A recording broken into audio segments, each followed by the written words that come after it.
The rain speaks differently to an empty house. I've learned this in the 3 months, 6 days since Lila left. How water against window panes sounds hollower when there's no one beside you to hear it.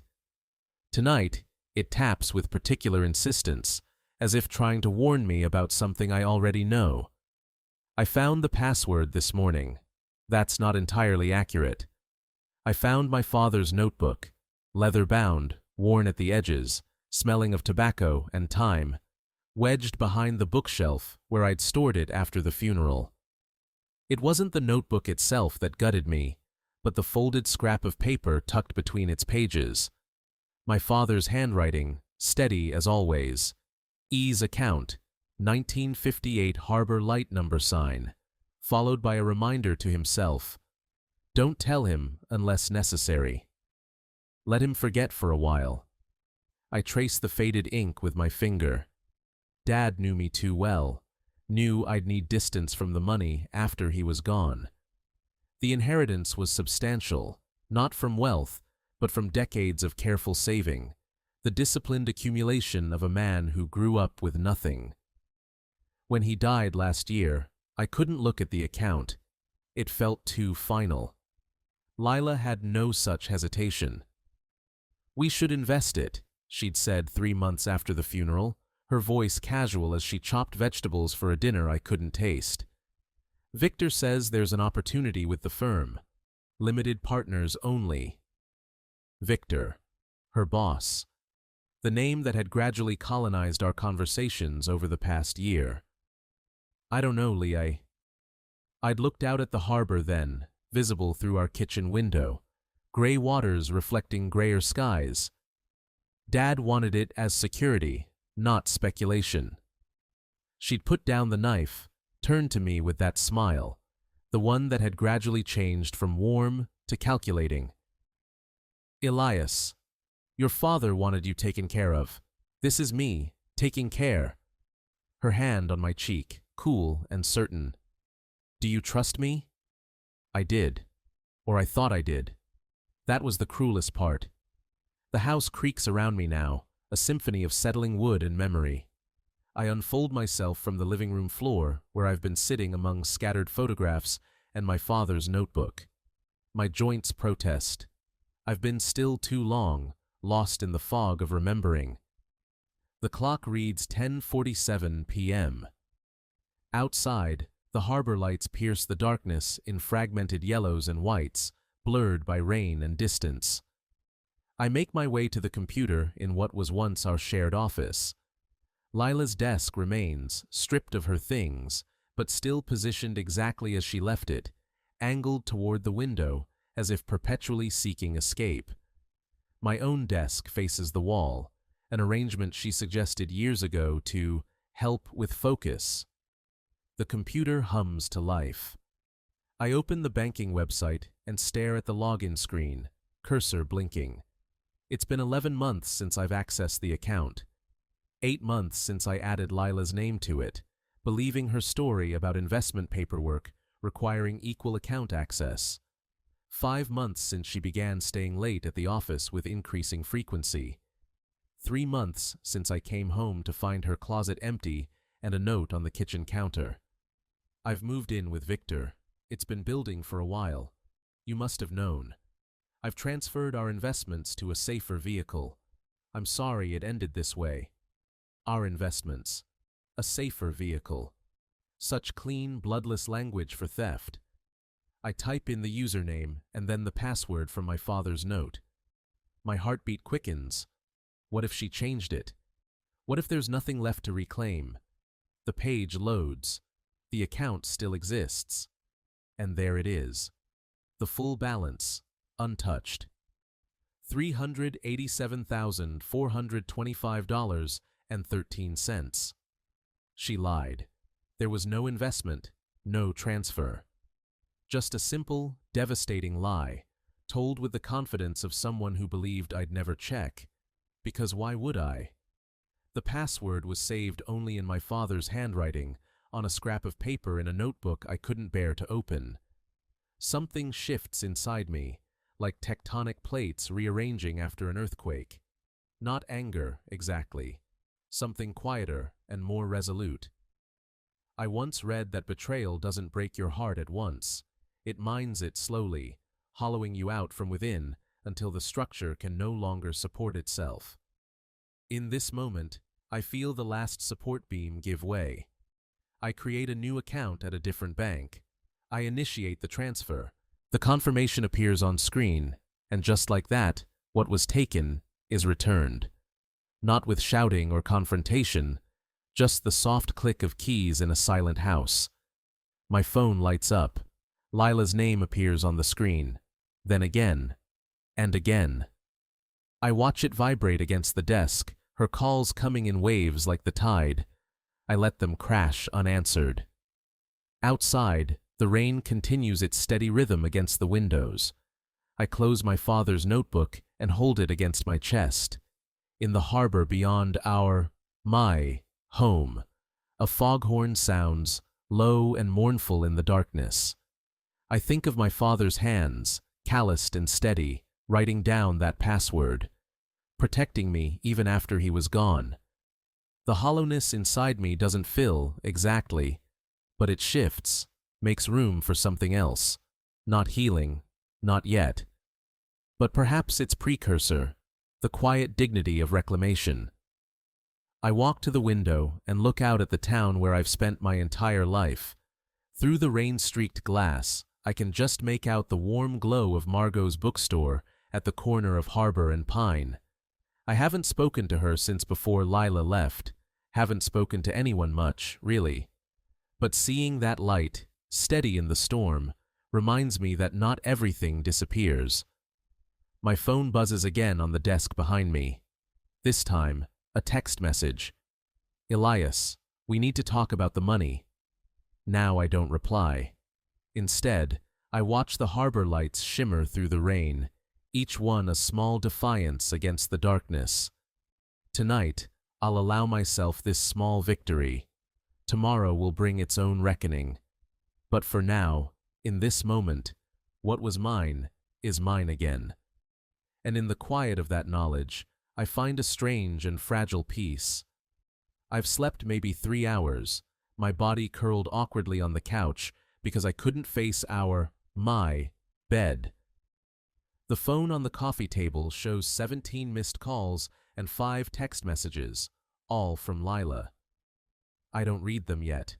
Some wounds need air before they can be touched. My father used to say that grief comes in waves. The shock that drowns you, the numbness that carries you, and the clarity that finally lets you breathe again.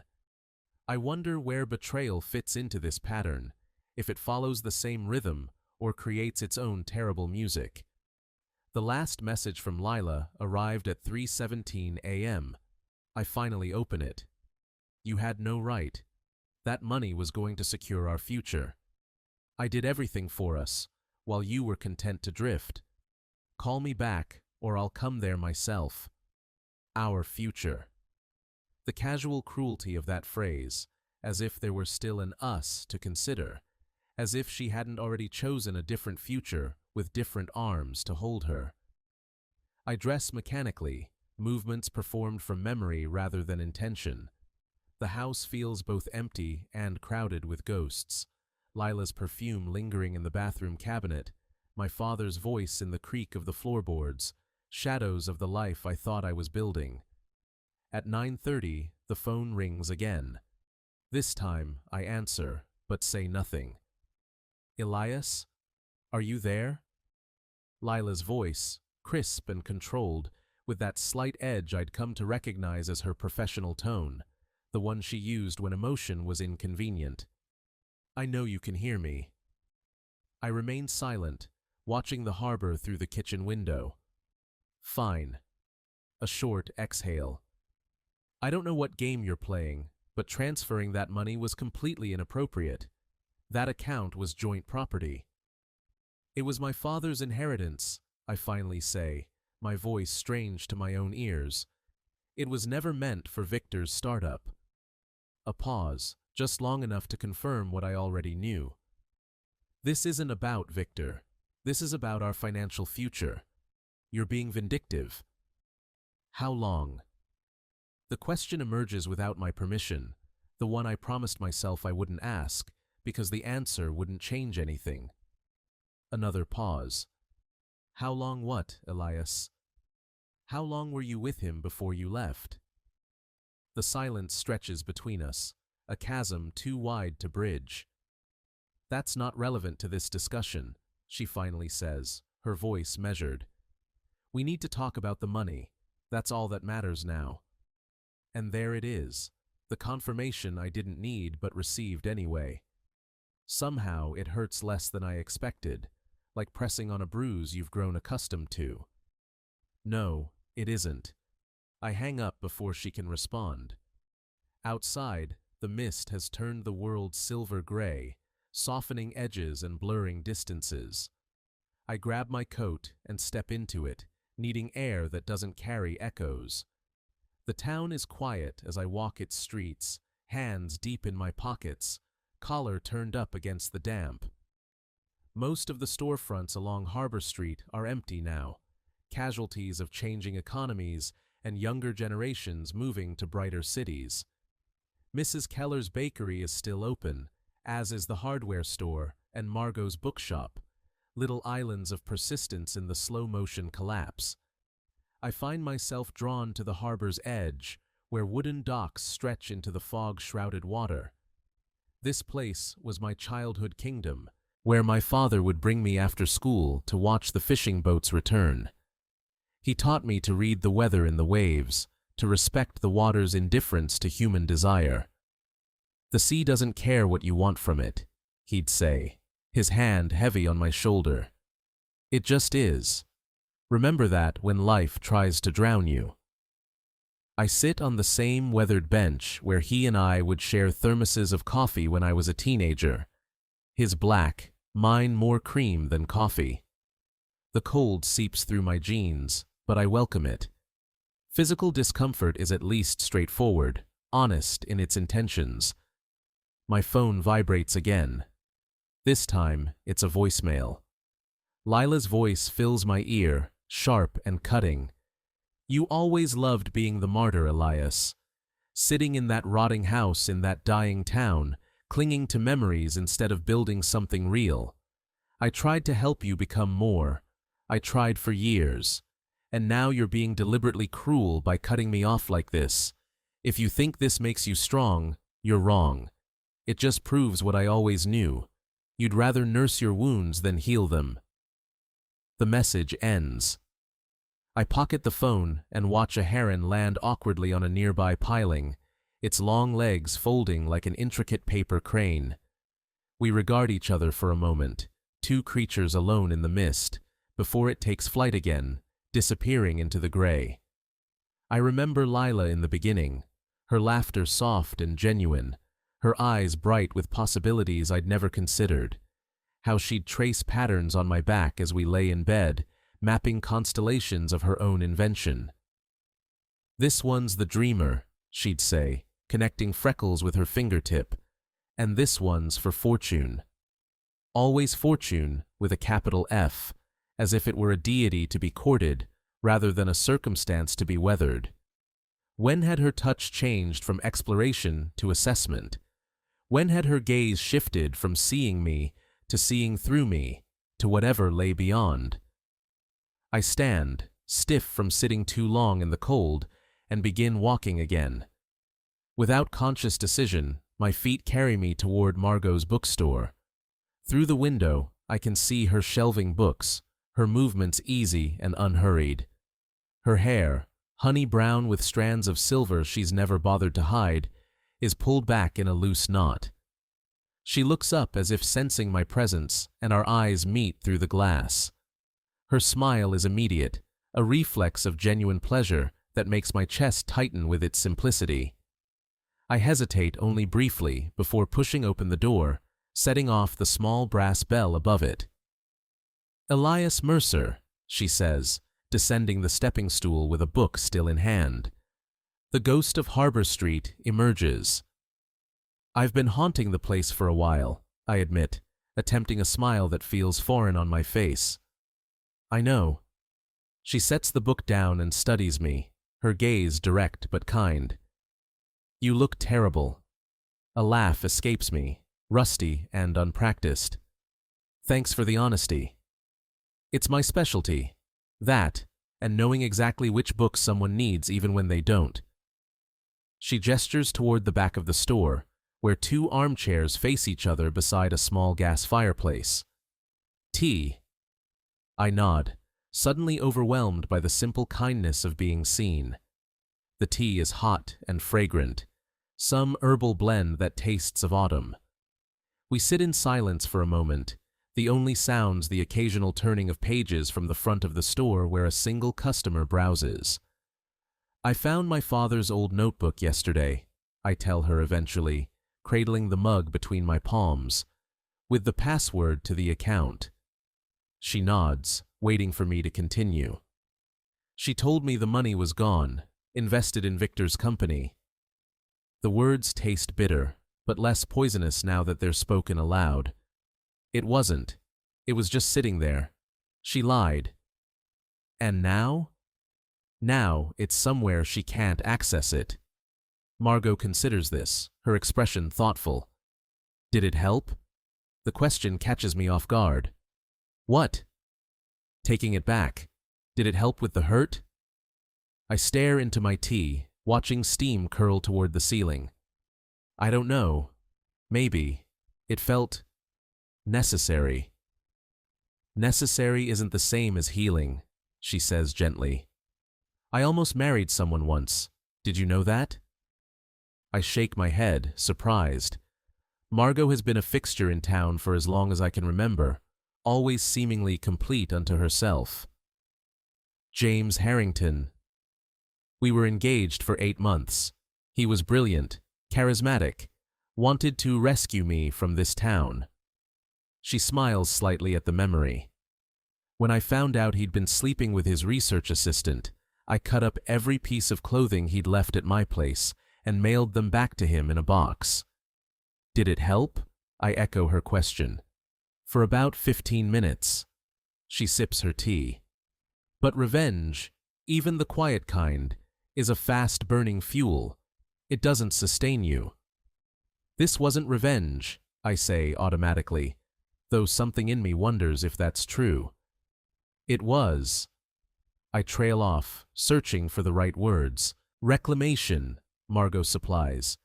Taking back what's yours. I understand that.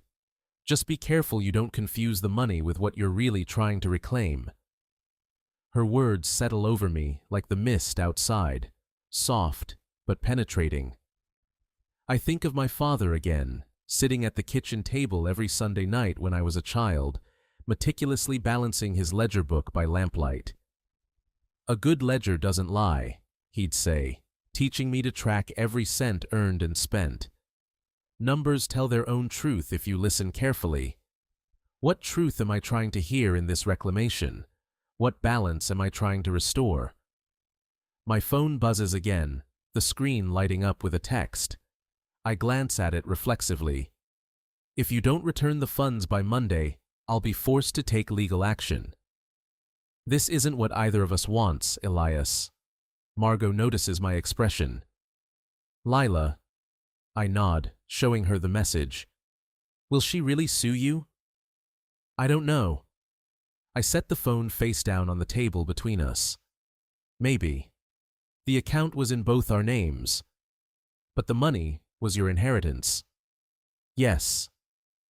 Margot leans forward slightly. Elias, I'm asking this as your friend. Is fighting over this money worth prolonging your connection to her? Is it worth keeping that wound open? The question lands like a stone in still water, ripples spreading through me. Is this what I'm doing? Keeping the wound fresh to avoid facing its healing? Am I clinging to anger because it feels more navigable than grief? I don't know how to let this go, I admit finally. Not just the money, any of it. You don't have to know yet. Her hand briefly covers mine, warm and steady. But start by asking yourself what your father would see in his ledger right now. What's the true balance you're seeking? We talk for another hour, about books she thinks I should read, about the harbor's slow decline, about her decision to stay in a town others were eager to leave. It's the longest conversation I've had with anyone since Lila left, and when I finally stand to go, I feel something shift inside me. Not healing exactly, but perhaps its possibility. Outside, the mist has lifted slightly, though the sky remains overcast. As I walk home, my phone buzzes with a final message from Lila. "This is your last chance, Elias. I know you're reading these. Either you transfer the money back, or I'll see you in court on Monday. Stop punishing me for choosing my happiness." I pause on the sidewalk, rereading her words. My happiness. As if happiness were a commodity to be seized rather than a state to be cultivated. As if her happiness justified dismantling mine. The house is quiet when I return, but it feels different somehow. Less hollow, more expectant. I go to my desk and open my father's notebook again, running my fingers over his familiar handwriting. Then I open my laptop and log into the new account I created last night. The money sits there, a number on a screen, significant and yet strangely abstract. It was never about the money. Not really. It was about what it represented. My father's care, my own worth, the future I thought Lila and I were building together. The betrayal wasn't in the taking, but in the casual discarding of those meanings. The rain stops sometime before dawn. I watch it happen from the armchair by the window, where I've spent the night with my father's notebook open on my lap. Sleep had refused to come, replaced instead by a strange clarity that feels like resignation and resolve braided together.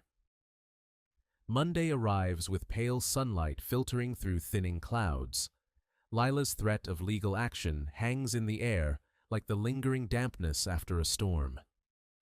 I make coffee, stronger than usual, and stand at the kitchen window watching the harbor come alive. The fishing boats that remain, fewer each year, head out into the morning mist, their engines a distant, familiar grumble. At precisely 9:17 a.m., my phone buzzes with a text.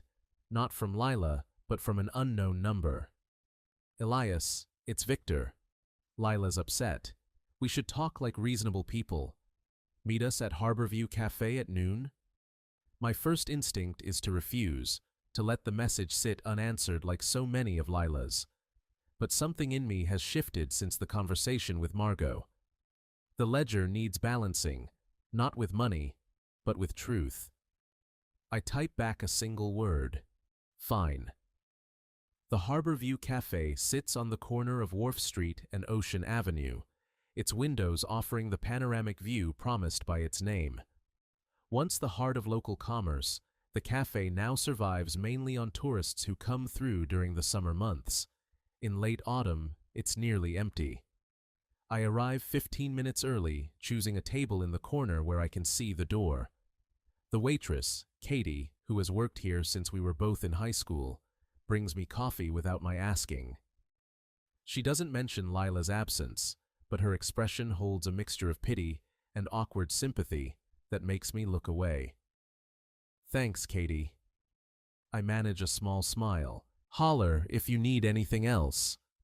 She squeezes my shoulder briefly before retreating. I gaze out at the harbor, where gray waters blend into grayer skies at the horizon. My father's voice seems closer here, perhaps because we used to come to this same cafe every Sunday after he balanced his ledgers. "Always leave room for both surprise and disappointment," he'd say, stirring sugar into his coffee. "That's how you keep your balance when either one comes calling." At exactly noon, the bell above the door chimes. Lila enters alone, scanning the nearly empty cafe before her eyes find me.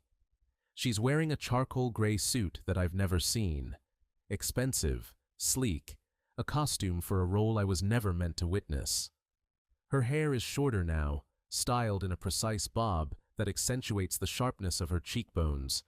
She looks both familiar and utterly foreign. "Where's Victor?" I ask, as she slides into the seat across from me. I told him this was between us. She signals to Katie for coffee. He sends his regards. I doubt that. A flicker of something, irritation perhaps, or discomfort, crosses her face before she composes it again. This doesn't need to be difficult, Elias. And yet it is. Katie brings Lila's coffee in awkward silence, then retreats quickly, sensing the tension crackling between us. I'm not going to sue you, Lila says after a moment, stirring her coffee without drinking it. That was a miscalculation. A threat, you mean? A negotiating tactic. She meets my gaze directly. One that clearly didn't work. I say nothing, watching her instead. The woman I married 10 years ago seems to exist now only in fragments. A certain tilt of her head, the way she taps her fingernail against her cup when she's thinking. The rest has been replaced by someone I never fully knew. You could have just asked me about the money, she continues. Instead of hacking into the account, I didn't hack anything. I used my password. A password you conveniently rediscovered. My father's password, I correct her. For my father's money. She sighs, a sound of practiced patience that sends a flare of anger through me. Elias, I never meant to hurt you. I was trying to build something better for both of us. Victor's company is going to revolutionize. Stop. The word comes out sharper than I intended, cutting through her rehearsed explanation. Just stop. We both know that's not why you took it. Took it? Her eyebrows rise. It was a joint account. I had every legal right. I'm not talking about legalities. I'm talking about the lie. You told me the money was gone. Invested. It wasn't. A beat of silence. Rain begins to patter against the windows again, soft and insistent. I intended to invest it, she says, finally. The opportunity hadn't formalized yet. And you intended to leave me for Victor, too. How long was that in the works while you were still sleeping beside me? Her mouth tightens. That's not fair. Neither was letting me believe I'd lost my father's legacy, along with my wife. The words hang between us, heavier than I expected. Lila looks away, out toward the harbor, where the boats rock gently in the strengthening rain. I didn't plan it, she says after a long pause, her voice softer.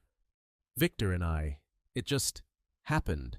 And once it did, I knew I needed a clean break. The money was insurance. Against what? Against this.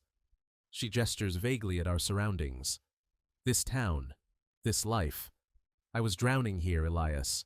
Every day felt smaller, more suffocating. You were content to just exist. I needed more. I absorbed this, feeling the blow, but also, unexpectedly, a thread of recognition. Hadn't I sensed her growing restlessness over the years? The way her eyes would follow passing trains, the increasing frequency of her business trips to the city. You could have told me, I say quietly, about wanting to leave, about feeling trapped, about any of it. Would it have changed anything? Would you have left with me? The question catches me off guard with its honesty. Would I have? Left the harbor, the house that had been my father's, the rhythms of a life that, while perhaps small by her standards, had felt sufficient to me. I don't know, I admit, but you never gave me the chance to find out. She looks down at her untouched coffee. Number I didn't. The admission feels like the first true thing she said since walking in. I'm not giving the money back, I tell her, my voice gentle but firm. It was never about the money for you anyway. It was about control. Her eyes flash briefly, a mixture of anger and recognition that tells me I've struck a nerve. You don't know what it was about. I think I do. Now. I reach into my pocket and pull out a folded piece of paper, sliding it across the table to her. This is the account number for a new account I've set up. I've transferred $10,000 to it, enough for a fresh start, separate from Victor and his promises. The rest stays with me. She stares at the paper without touching it. I don't need your charity. It's not charity, it's closure. I stand, placing enough cash on the table to cover both our coffees. I hope you find what you're looking for, Lila. I really do. For a moment, I see a flicker of the woman I fell in love with. Vulnerable, uncertain, human beneath the polished exterior. Then it's gone, replaced by a cool nod. Goodbye, Elias. She doesn't take the paper with the account number, doesn't move to leave. Just sits there, a solitary figure against the rain-streaked window.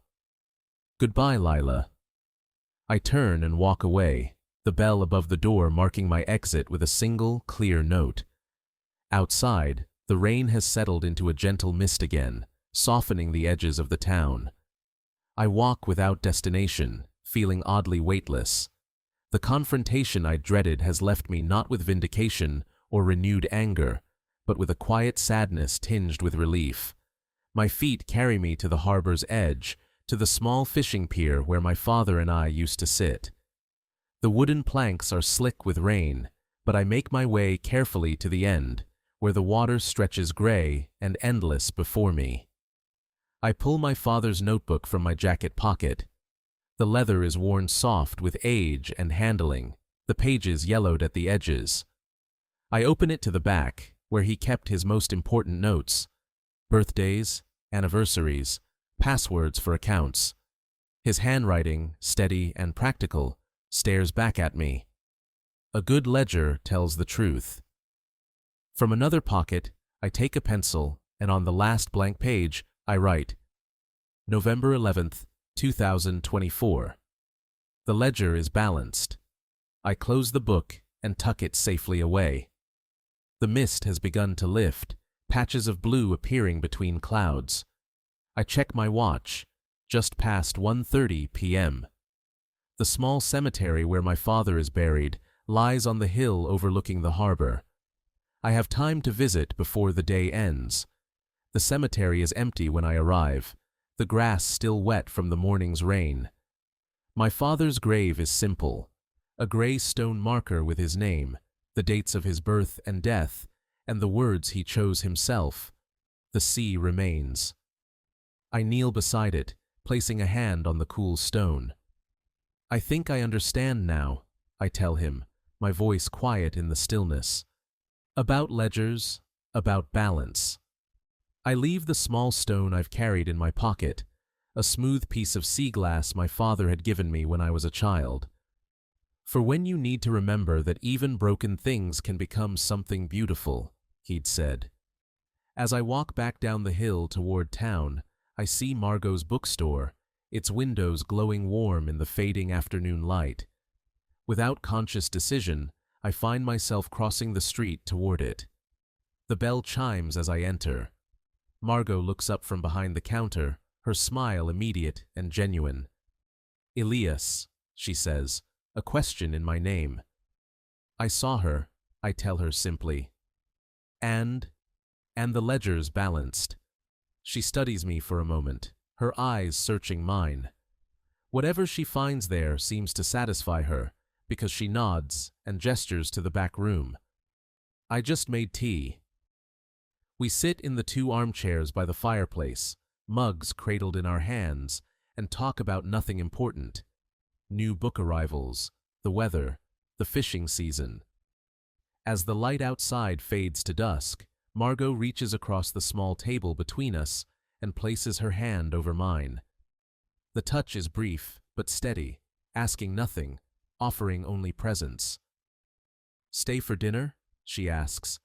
I was going to close up early and make soup. I'd like that, I reply, surprised by how true the words feel.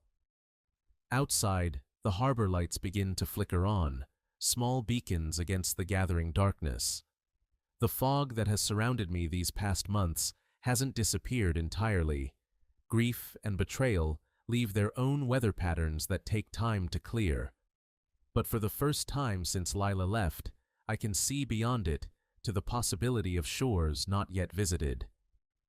Margot's laughter drifts from the front of the store as she helps a customer, the sound simple and unguarded. I think of my father's ledger, of debits and credits, losses and gains, of how sometimes the most important entries are the ones you don't see coming. The rain has stopped completely now. Through the window, I can see stars beginning to appear in the clearing sky, pinpricks of light emerging from darkness, not triumphant, but present, not whole, but healing. A quiet ledger, balanced at last.